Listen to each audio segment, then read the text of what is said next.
তরুণ বন্ধুদের মধ্যে যারা নতুন রাজনৈতিক দল করেছেন এবং কথায় কথায় অশ্রাব্য এবং নানা রকমের অঙ্গভঙ্গি, তাদের মুখের ভাষা যেমন শারীরিক ভাষাও তেমন, সবগুলোই আপত্তিকর। সেখানেও কি আসলে কোনো মাদকাসক্তরা আছেন কি না, এটাও বোধহয় আমার মনে হয় একটা ভেবে দেখার সময় এসেছে।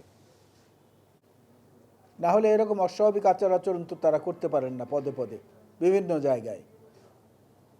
ভুয়া শব্দটা এই দেশে বাংলাদেশে উচ্চারণ করেছেন প্রথম, যদি আমি ভুল না করে থাকি, ওবায়দুল কাদের সাহেব, আওয়ামী লীগের সাধারণ সম্পাদক ছিলেন, পলাতক এখন সে ভুয়া উত্তরাধিকার সূত্রে পেয়েছে ওই দলের তরুণ বন্ধুরা। তারা কোথাও কিছু হলেই ভুয়া ভুয়া বলে স্লোগান দিয়ে দেয়। এখন ভুয়ার তাৎপর্যটাতে কী, সেটা যদি তাদেরকে ডেকে জিজ্ঞেস করা যেত তাহলে হয়তো একটা সান্ত্বনা পেতাম। তাও তো উপায় নেই, কোন বেয়াদবি করে বসে তা তো ঠিক নাই।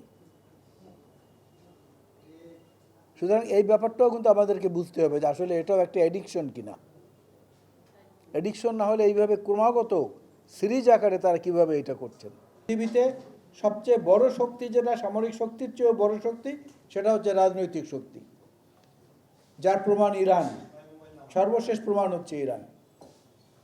রাজনৈতিক শক্তিকে যদি আমরা আরও সমন্বিতভাবে এই মাদকের দুর্বৃত্তায়নের বিপক্ষে দাঁড় করাতে পারি, তাহলে এর থেকে পরিত্রাণ পাওয়া অনেক সহজ হবে।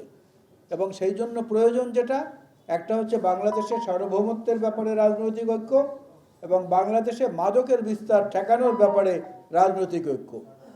এই দুটো জিনিস করার জন্যে বিএনপির পক্ষ থেকে যাতে উদ্যোগ নেওয়া হয়, সেই ব্যাপারে আমরা সচেষ্ট থাকব।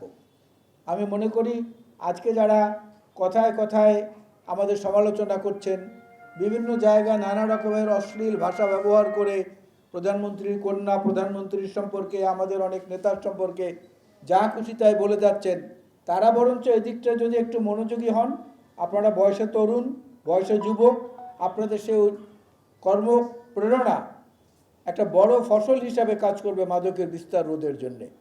এবং সে মাদকের বিস্তার রোধ করতে পারলে আমরা অনেক প্রতিভাবান মানুষকে খুঁজে পাবো এই তরুণ সমাজের মধ্যে, আমাদের সন্তানদের মধ্যে, আমাদের বাংলাদেশের তরুণ, যুবক, কিশোর যারা, তাদের নেতৃত্বের মধ্যে, যেটা দিয়ে বাংলাদেশে এক নতুন সমাজ গড়ে উঠবে।